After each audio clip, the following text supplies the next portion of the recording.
Dog, my fellow heavy hitter Kanye West, and it goes a little something like this. Heavy hitter, sucker. Long Beach, stand up. It's the hometown boy Marc Spitz and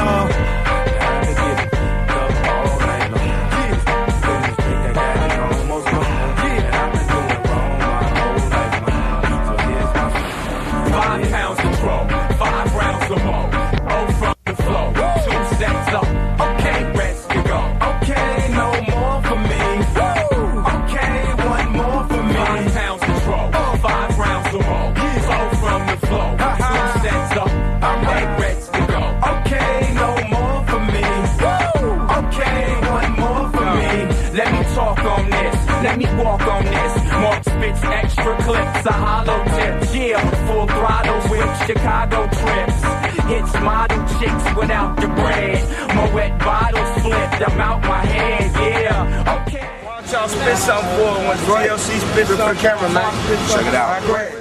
Stand up. Cheers to all my folks. This is for all my lokes all across the globe, on every coast. Henny and Hypno, blow pounds of dro. The 4 pounds on my hip for any. You know, I used to pitch pennies for dough. Now I semi-automatically flow. Spit coke from the back of my throat. Uncut dope with no baking soda. Whoa. Marc Spitz is in the house, and I came to turn it out. My ladies yelling ow, my niggas yelling ho. I came to burn the house.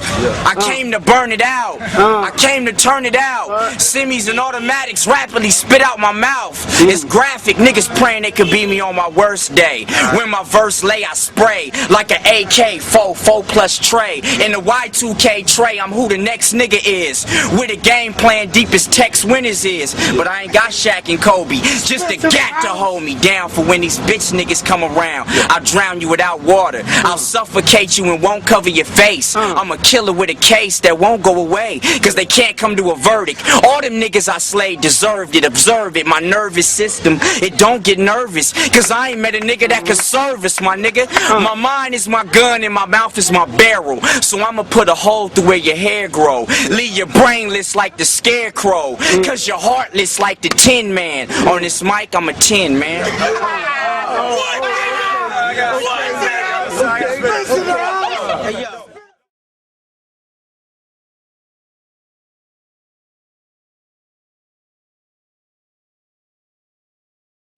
Piggybacking off of that, not only speaking on technique, you've actually made a lot of MC's top 5 as far as their Mount Rushmore list of battle rappers out of Long Beach. Really? Yes. Man. Yes, definitely you have.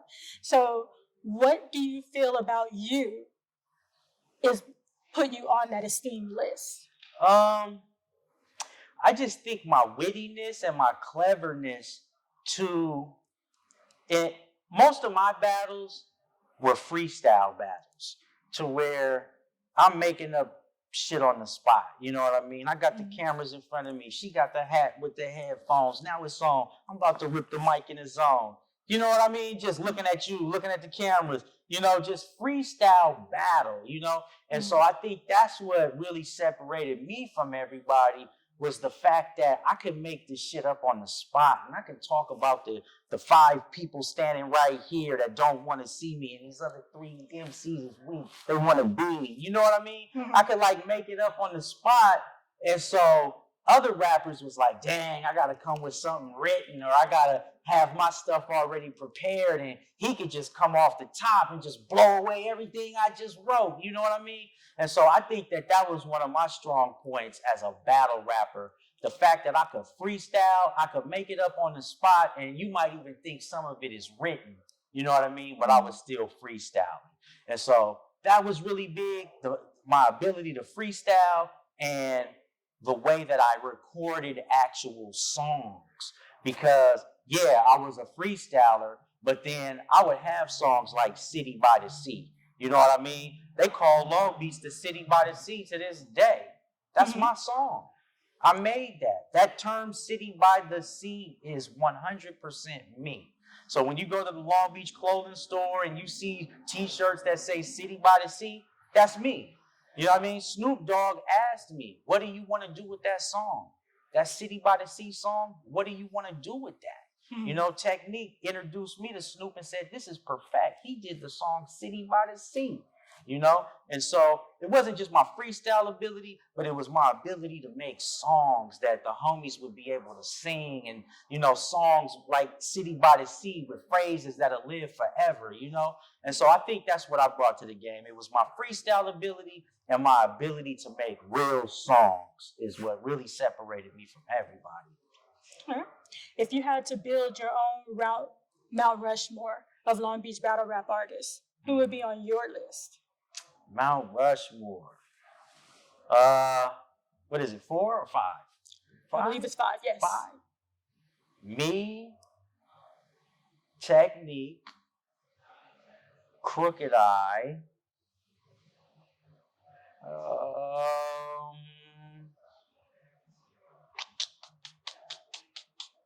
my brother Brandee. I mean, he wasn't in my era, but he's a phenomenal rapper. I mean, I just gotta say that. But from my era, me, Technique, Crooked Eye, I'd probably have to say Pac-10 is up there. And who else? Ooh. Me, Technique, Corrupt, Crooked Eye, Pac, and shit, man, Badass was a hell of a battle rapper too. I mean, I'll probably say Badass. Because Badass would say some gangster shit, but Badass was lyrical too. You know what I mean? And for my era, I got to give it up to Badass. So I say me, Technique, Corrupt, Crooked Eye, me, Technique. No. Me, Technique, Pac, Crooked Eye, Badass. Okay. Yeah. Okay. What can you tell me about the battle rap hotline from back in the day? It was the party line. It started off, we macking the girls, you know what I mean? We on the party line, we talking, you know, it's girls on the party line, what's up, where you from? And then it was like, okay, well, there's a few rappers on the party line. Okay, we'll spit something, you know? So it kind of started off with us just rapping on the party line. Then it was like, that was cool, but listen to this. Somebody say some little slick shit, you know what I mean? Well, listen to this. And then so it just kind of morphed from being like the party line to talk to girls to being like every Friday or like every Thursday. We got like, okay, we're all about to get on the party line. Such and such finna go against such and such. And so it was like a little battle arena, but it wasn't in person. It was just voices over the phone, and you knew who was rapping. And so it was dope. And then you see each other in person like, nigga, I got you on the party line. And, you know, so it was dope, man. It was a way to spread your name and battle, but still not be present in the flesh. You know what I mean? It was almost like the internet before the internet, you know? Just like sharing information back and forth with multiple people on one line, you know? And so like a chat room, but it was a line, you know? And so, yeah, man, the party line was dope. There was a lot of good battles on that. At what point of your career do you feel like you knew that your name was ringing bells in Long Beach? I mean, after what we go through, Warren G's second album, he did a song called What We Go Through. Okay. And that was with Lil Malik from this group called Illegal, Badass, rest in peace. Me. Well, actually, the original version was Malik from Illegal, Badass, Corrupt, Daz, and Warren G. That was the original What We Go Through.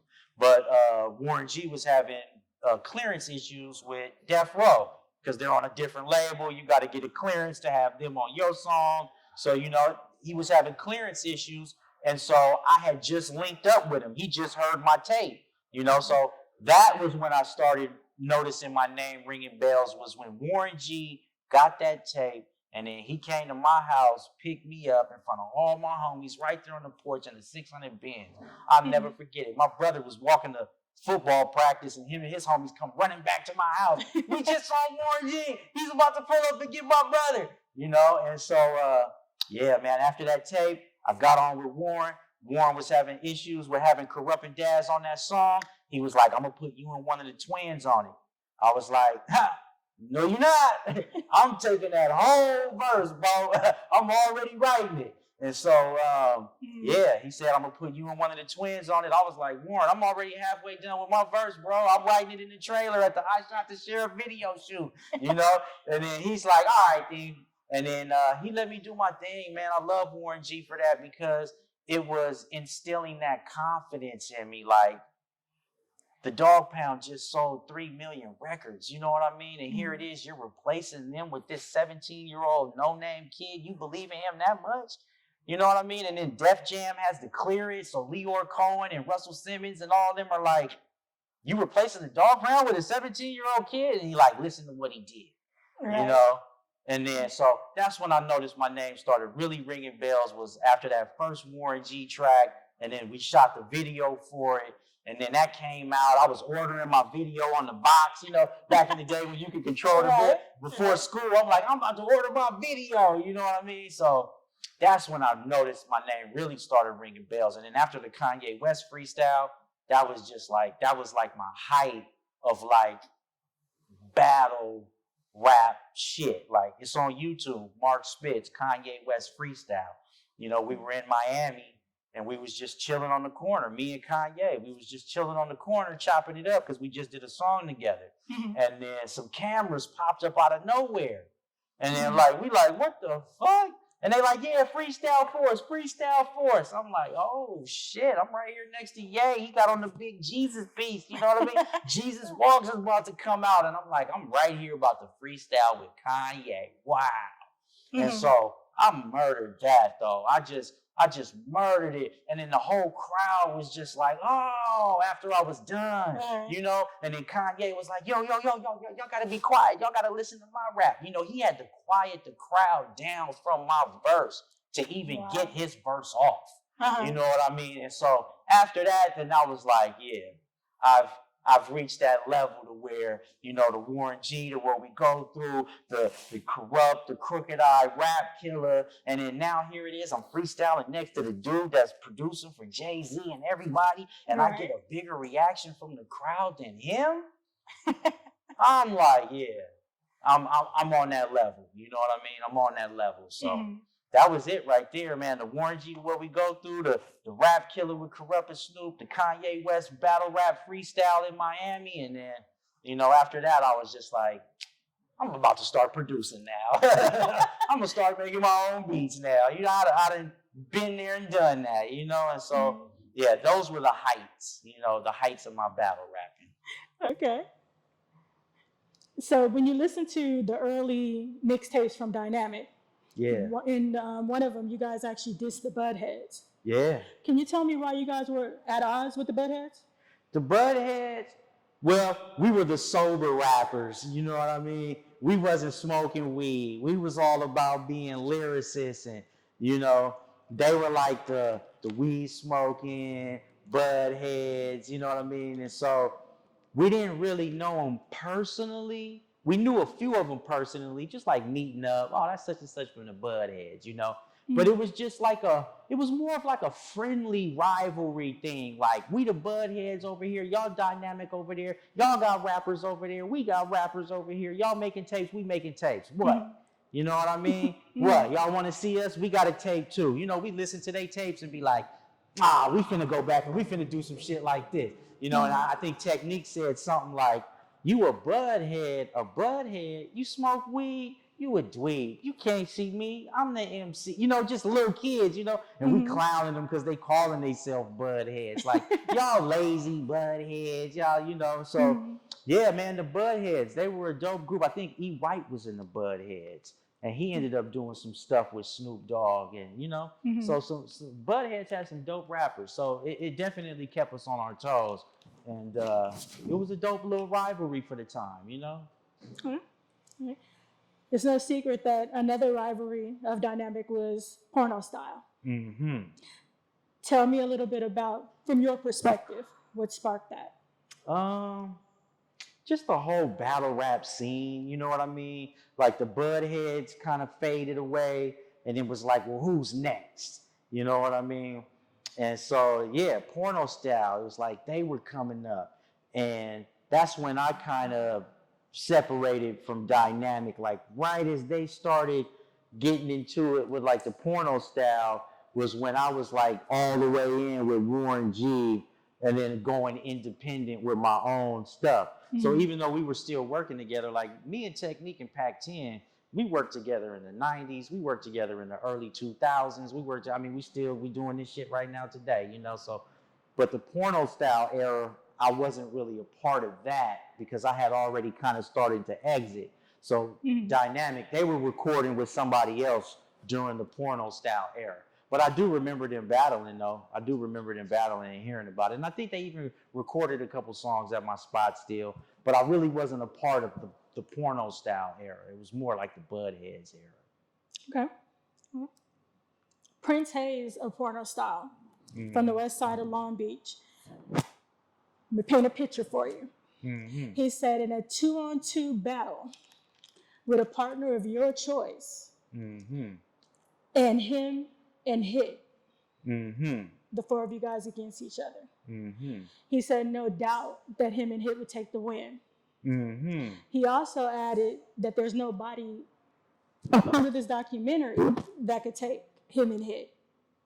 Really? Yes. My first question to you is who would be your partner that you would choose? The second question would be, would you take the win? Honestly, I don't even think I need a partner. I give both of them myself. I give both of them myself. Okay. But honestly, I'd take Tech. My old school, my old shootout at the OK Corral, you know what I mean? And yeah, we take the win. We take the win, and I think we take the win because of my freestyle ability. Like, yeah, you could come with some written raps, and that's cool. But once them written raps run out, where are you gonna go with it? You know, are you gonna be able to go 10 rounds? Are you gonna be able to go 15 rounds? Are you gonna be able to make the shit up as you go along and talk about the shit that's around us and still be able to, you know, one of my first battles ever was in high school with this dude named Samaje. Okay, I was a freshman and he was, I think, a sophomore. And the reason why I won that battle was because he had extensions in his hair. He had braids, like the old dog braids, but he had extensions. And a lot of kids didn't recognize he had extensions, you know what I mean? So he said some shit like, you can't touch this, watch how I bust this, because I'm that lyrical nigga that you never wanted to fuck with, you know what I mean? And he was just all in my face with it. And I was like, okay, you ended like that. And I said some shit like, back in the days, I was never played. I keep a low fade, not them fake ass braids. And when I said that, it was like, oh, you're freestyling and you're talking about his shit, you know? And so that's what I say when it's like we battling. Yeah, we're battling and you might have a few written raps and once you get those off, that's fine. But once we get in those later rounds and you got to start making this shit up on the fly and you got to really freestyle off the top of your head, that's what's going to separate the great rappers from the okay rappers. And that's why I think me and Tech will win. So what do you feel as far as what PSC brought to the battle rap scene and what Dynamic brought to the battle rap scene? What do you feel is the biggest difference that PSC has? The biggest difference, we had style, and they sounded like some East Coast rappers. Okay. Like they had no style. They were just straight rap. We can do that, and we can make a song and make you like, damn, that shit banging. You know, we was too seasoned. You know, I think that they can't fuck with us. They couldn't fuck with us. And they still can't fuck with us when it comes to that record shit, because we got too much flavor for them cats, man. They were just one-sided. You hear a Dynamic song, you like, next song.